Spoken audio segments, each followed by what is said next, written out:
নমস্কার, শুভ রথযাত্রা। তো আজ থেকে আমি শুরু করছি রথের মেলার একটি সিরিজ। তো আজ হলো তার প্রথম দিন। আর কথাতেই তো আছে পুরীর খাস্তা খাজা খেতে দারুণ মজা, চলো বানিয়ে ফেলি। প্রথমেই ছাঁকনির মধ্যে নিয়ে নিলাম 1.5 কাপ মতো ময়দা, তারপর সামান্য নুন, তারপরে নিয়ে নিতে হবে রিফাইন অয়েল বা ঘি, যে কোনো একটা ব্যবহার করতে পারেন। তার সাথে অল্প অল্প করে জল দিয়ে ভালো করে একটা ময়াম দিয়ে কিছুক্ষণ ঢেকে রাখবো। এবারে ঢাকা খুলে কয়েকটা লেচি বানিয়ে সেটাকে ময়দায় ভালো করে কোট করে গোল গোল পাতলা পাতলা রুটি বেলে নিতে হবে। তো এখানে আমার 7টা মতো লেচি হয়েছিল, তো আমি প্রত্যেকটাই এক এক করে বেলে নিলাম।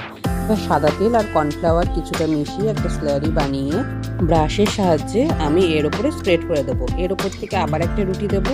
এই একই প্রসেসে লেয়ার বাই লেয়ার করে নেওয়ার পরে এটাকে একটু হাত দিয়ে প্রেস করে নিয়ে এইভাবে এগরোলের মতন গোল করে দিতে হবে। এবার একটি ছুরির সাহায্যে 2 কান কেটে মাঝখান থেকে এগুলোকে সাইজ মতো নিয়ে ভালো করে বেলে নিলাম।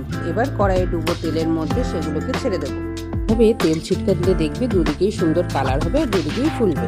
আর অন্যদিকে জল, চিনি আর এলাচ দিয়ে কিছুটা আমি শিরা বানিয়ে নিয়েছিলাম। এই তো আমার ভাজাও কমপ্লিট। এবার শিরার মধ্যে সেটা ডিপ করে দেবো।